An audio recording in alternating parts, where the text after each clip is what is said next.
अस्सलाम वालेकुम दोस्तों, मैं ਤੁਹਾਡਾ अपना दोस्त अल्लाह दिता। सब तो पहले मेरा चैनल सबसक्राइब कर लो, वीडियो लाइक कर दियो। ਜਿਹੜੇ ਨਵੇਂ ਦੋਸਤ ਆਏ ਨੇ ਉਹਨਾਂ ਨੂੰ ਗੁਜ਼ਾਰਿਸ਼ ਹੈ ਕਿ ਮੇਰਾ ਚੈਨਲ ਸਬਸਕ੍ਰਾਈਬ ਕਰ ਲਓ। ਅੱਛਾ ਦੋਸਤੋ, ਮੈਂ ਅੱਜ ਕਣਕ ਵੱਢਣ ਆਇਆ, ਕੱਲ ਵੀ ਵੱਢਦਾ ਰਿਹਾ ਤੇ ਮੈਂ ਸੋਚਿਆ ਫਿਰ ਵੀਡੀਓ ਇੱਕ ਬਣਾ ਹੀ ਲਵਾਂ। ਤੇ ਇਹ ਮੇਰੀ ਦਾਤਰੀ ਤੇ ਮੈਂ ਕੱਲ ਇਹ ਕਣਕ ਵੱਢੀ, ਤਕਰੀਬਨ ਵੀਘਾ ਕੁ ਵੱਢ ਲਈ। ਅੱਗੇ ਅੱਜ ਅਗਲੇ ਵੀਘੇ ਨੂੰ ਹੱਥ ਲਾ ਰਿਹਾ ਤੇ ਹੁਣ ਇੱਕ ਚੰਦ ਮਿੰਟ ਦੀ ਹਾਜ਼ਰੀ ਥੋੜੇ ਦੌੜੇ ਕਿ एक नज़म है बहुत प्यारी काविश तमीमी साहब की, बहुत अच्छी, मैनू आप पसंद आनी, थानू भी इंशाअल्लाह पसंद आएगी। कि सोहना बहुए तू ढोल मेरा मैं कोल बह के ते रज के डिठा है। सोहना बहुए तू ढोल मेरा मैं कोल बह के ते रज के डिठा है।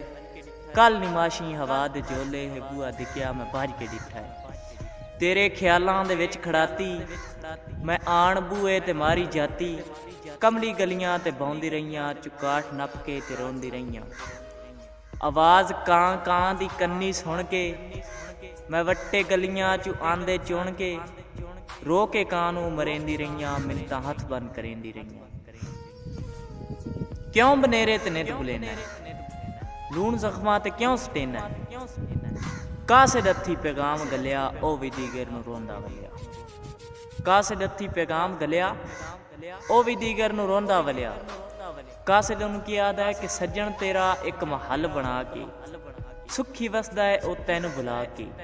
मैं जू वंज के पैगाम दिता है तेरी उल्फत दा नाम दिता है।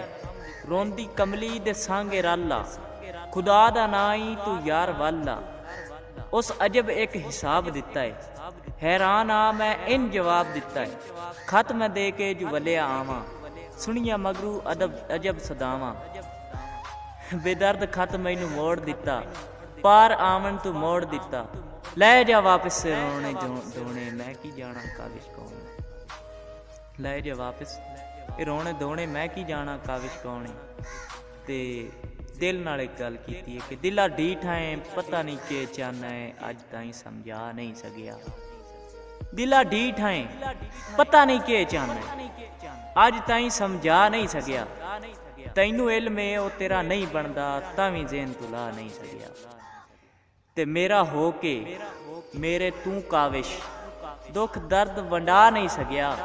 बंदे रब बोल बंदे तू जलिया एक शख्स भुला नहीं सकिया। बंदे रब बोल बंदे तू जलिया एक शख्स भुला नहीं सकिया।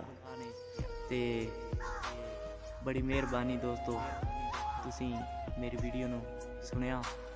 हुण जिहड़े नवे दोस्त आए ने उन्हां नूं गुजारिश है कि मेरा चैनल सबसक्राइब कर लो। इहदे नाल तुहानूं आउण वाली नवीं वीडियो दा नोटिफिकेशन मिलदा रहेगा। इंशाअल्लाह मैं नवीं वीडियो लैके रोज़ाना हाज़र होंदा रहांगा।